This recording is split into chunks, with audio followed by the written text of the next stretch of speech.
Okay, this is part 3 of this project that I'm working on. This is a jumbo size MIA Quicksilver style RC Ultralight.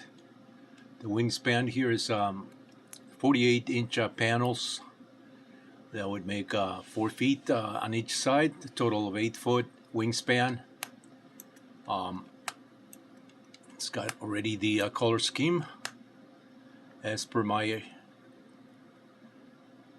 hand sketches that I showed in some earlier videos, and I'm working on refining the structure here because this was taken from a one of the 60-inch wingspan Quicksilver style RC Ultralights that I sell via my website in kit form. And so I rescaled that, but in the rescaling process some of the dimensions got a little bit skewed. Not skewed, but they're out of proportion. And this one is more in line with a full-scale Quicksilver, the classic Quicksilver style Quicksilver. And so this one is a little more narrow in terms of the structure here, the vertical or the upright tubes, as opposed to my Quicksilver, which is a little more stylish and more a little more customized. That's why I call this MIA Quicksilver style Ultralight, because it's not a blow-by-blow design of the Quicksilver. By no means I wanted to make that blow-by-blow exactly as the original Quicksilver is done, because number one, if I were to do that, it would not be as crash-proof in terms of this being a radio control model that needs to withstand some level of crashability. If it was the real thing, you don't want to crash as often as you would a model. Even a model, you don't want to crash it, but it's sometimes with models the inevitable happens and you end up crashing your model. So you want to make from a manufacturing standpoint a model that is able to withstand some level of abuse in that respect, if you will. And so that's how I design my models. All my models I've designed with that common sense perspective. And so in doing that, it requires just a little different method of manufacturing some of the parts and attaching some of these parts. If I were to do this blow by blow, that means I would have to drill through the tubing a bunch of little holes, for the screws that are typically as they are typically done on the full scale microlights, ultralights. And that for a radio control model, it's just it just weakens the structure. I have done that in the past, and back in the early 80s, late 70s, when I embarked on doing ultralights and microlights. I used to build them that way, in true scale, to the real thing. But in flying these things and just using them as radio control models, they would not last as good as my kits, my present day kits do. And it's because of the way I design these things, and the way I use materials. I use all these materials in a very methodical form, and this is through a lot of trial and error that I went through, in my early builds and my early experiments and designs. And so there's a lot of that that has been refined in my Quicksilver style RC Ultralights, microlights. All the stuff that I do it comes with that level of experience. Things that you learn, things that you don't want to do in a radio control model of this caliber. And so, but retaining a lot of the realism, and that's why in my microflight, I do have three words that describe the characteristics of our products here. Performance, durability, and realism. And I have to stay true, and I have been staying true to those three characteristics throughout the years since I established my microflight in 1999. And way back then, when I used to just do things under MIA designs, which was the the catapult to MIA Microflight. MIA Designs is embedded in my email. That's why my email is miadsgns@cox.net. For that reason, because I started as MIA Designs. I used to do other things under that name from a freelance perspective. After I left the corporate world, working 11 years there, right out of school. And when I was trying to find my niche and just something that I would do that would that I could find a lot of enjoyment in doing without having to think too much and having to dread getting up in the morning, being locked to rigid that rigid structure that typically people have. When you work 9 to 5, so to speak. And we have when you have what some people call real jobs. This is also a real job. Any job that you do on a full-time basis with a lot of effort and spirit into it, and that you get some form of compensation.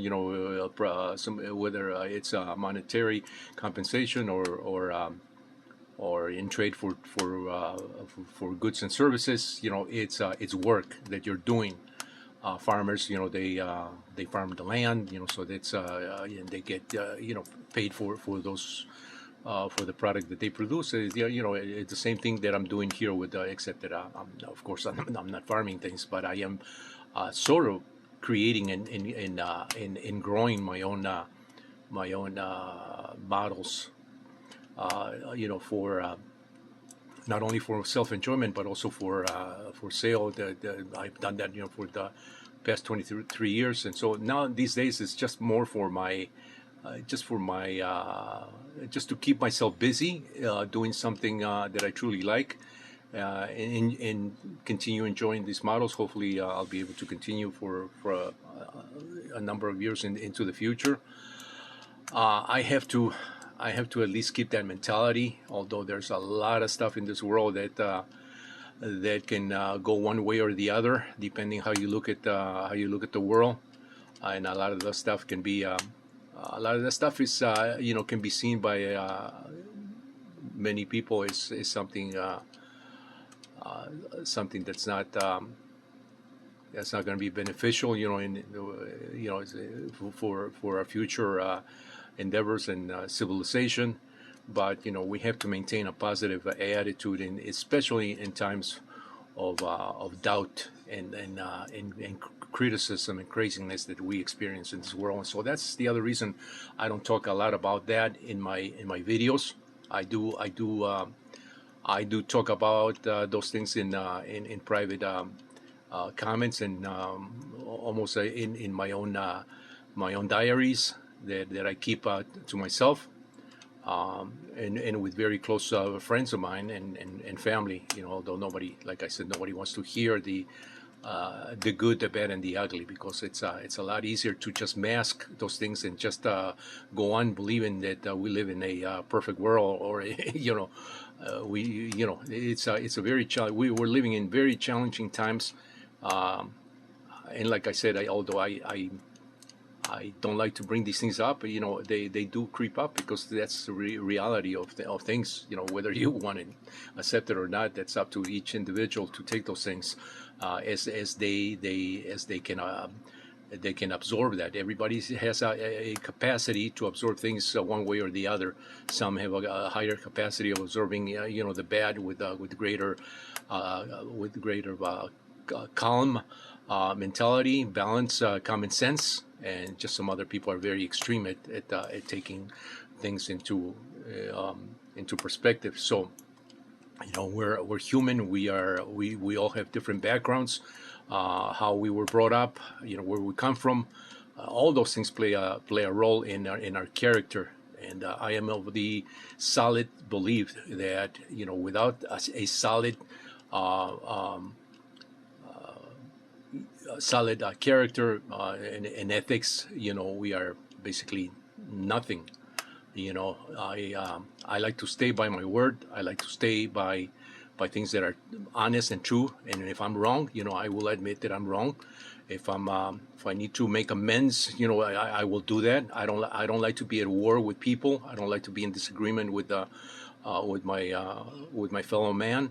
And so I do sometimes, we have to recognize our flaws, and we can sleep better that way. At least I practice that, because I do sleep better at night, knowing that any issues that needed to be resolved, they are resolved in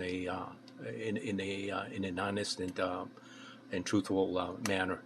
I know this is getting a little deep and outside the realm of the the fun of this project here, but I can't. I just can't let those things go unsaid. So I wanted to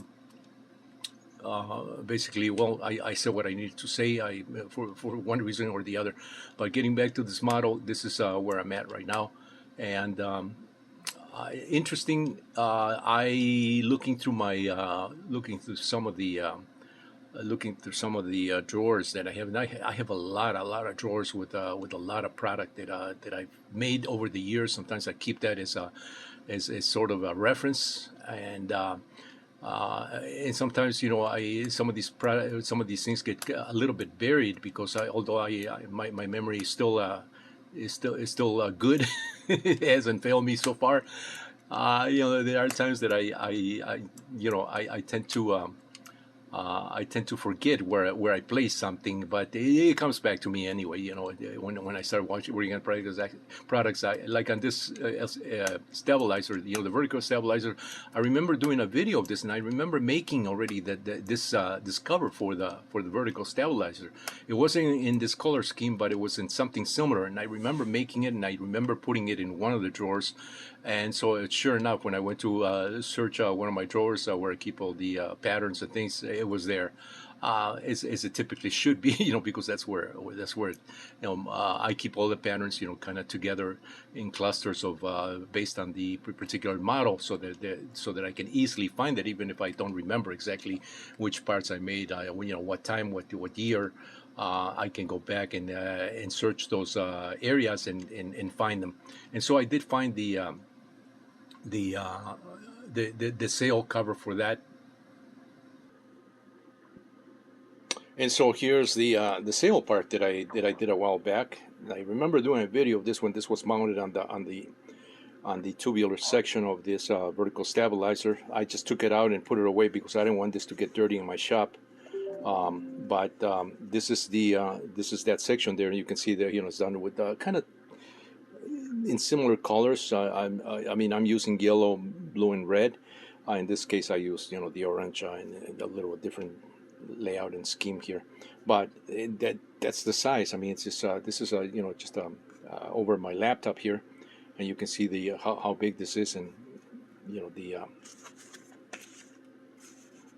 there's the cover. So either I complete this scheme here because this is already done, in order to make my work a little bit easier, or I just go back and kind of work from the bottom up with these color schemes here. I'm really liking this color scheme here because it's outside the typical orange, blue, red, that I've used in the past. I mean, I could use some other different colors as well, but I think this will lend itself a nice, it's a nice colorful layout here. It's got good amount of white, which is what I wanted in the model here. And if we were to kind of make this a little transparent, you can see how the model kind of looks, when it's in done with the ripstop nylon. Right now, these colors are solid. I could make them translucent, but I have to modify I have to edit the color schemes here so that they look more translucent, more like a ripstop nylon, almost what I did here. Right here. You can see no, not on this one. I don't have that here, but I have another file that has the airplane done with a more translucent fabric, if you will. Although those things are a little bit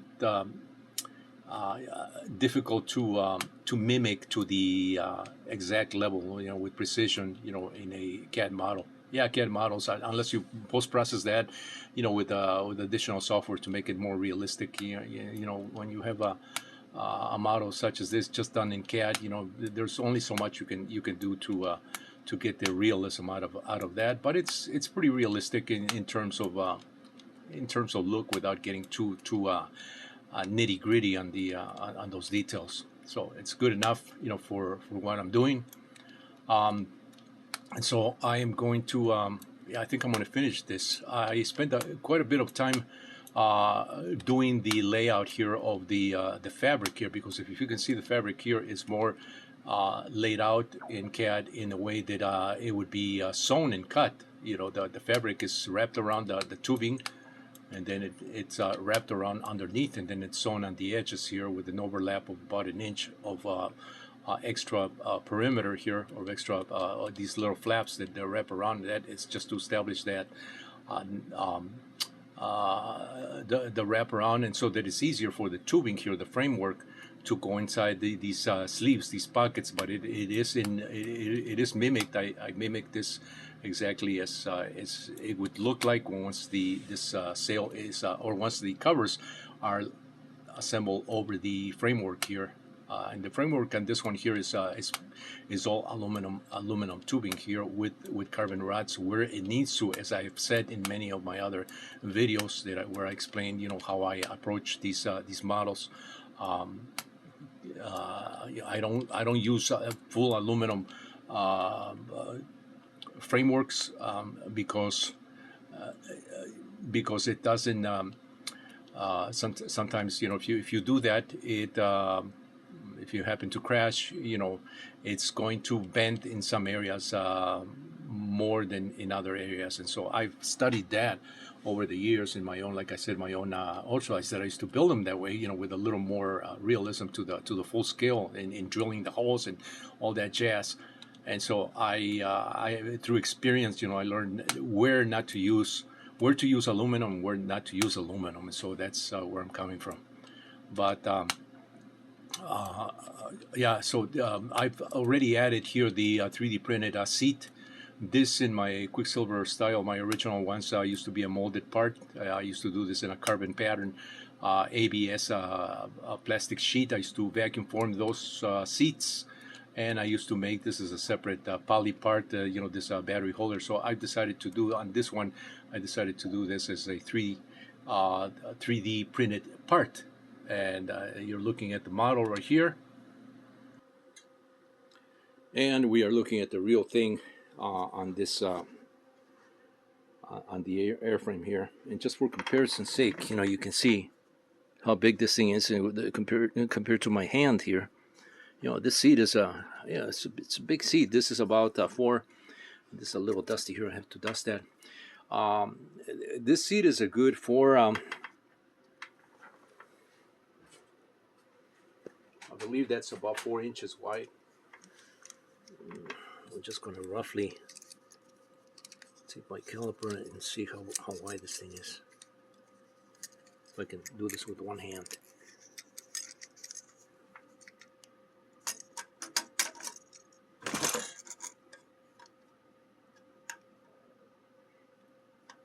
Yeah, it's about 4.5 inches in width. Just to give you a reference for size, how big this model is going to be. I mean, it's a fairly good size model, and it should look really nice in the air once once I finish this. This bar right here is it's a 1/2 inch bar, square tubing, which is solid aluminum.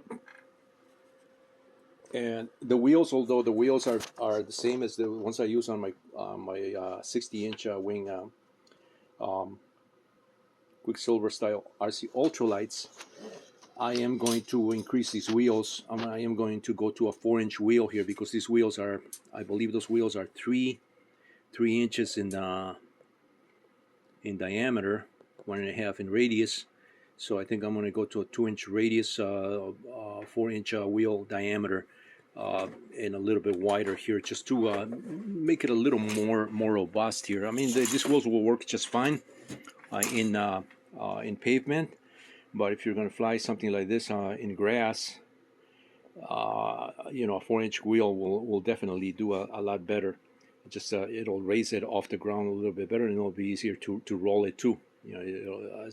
So I think I'm going to do that once I start, finalizing all the other components. I could just stop at the CAD model where I'm at, and just continue and just build the wing from here, because that's not very very difficult. It's just a bunch of rods and tubing, very similar to my Quicksilver original 60-inch wingspan. The connectors are very similar. The clips that I use, the trademark clips and trademark press fit connectors that I use on all my products, is the same, except a little bit, in proportion to this size, a little bit bigger, larger size. And so those things are, they're pretty much done there. So I mean, I could just build the wing and add the fabric to the stabilizers, and this would be pretty much complete, and just add the radio control servos and things like that, which will be very similar to the 60-inch wing RC Ultralights that I sell in kit form. There's no need to go to bigger servos. There's no need for heavy duty servos here, because the servos that I use on the 60-inch models are plenty powerful, to work the surfaces here as well. And so, those, in fact, in comparison to this size of aircraft, those servos are even smaller and lighter. So this is going to be from that perspective of weight, it's going to be even better than my. Not that my 60-inch models are any less in performance. They perform awesome and great. As I've shown in many videos, and as some of my customers have shown in their own videos, how the MIA Quicksilver style performs, when everything is set properly, because you do have to set these things correctly in order for these things to fly, perform well. So from that perspective of this being larger, with the equipment that's in reference to this size, lighter, this is going to be a super easy model to take off in short takeoff and landings, to STO. So I am looking forward to all those things, once the model is built. So just another video. This will be part 3, where I'm at with this project. Next video will probably be with the assemble wings. Stay tuned for continuation of this project. It's Mario once again with MIA Microflight.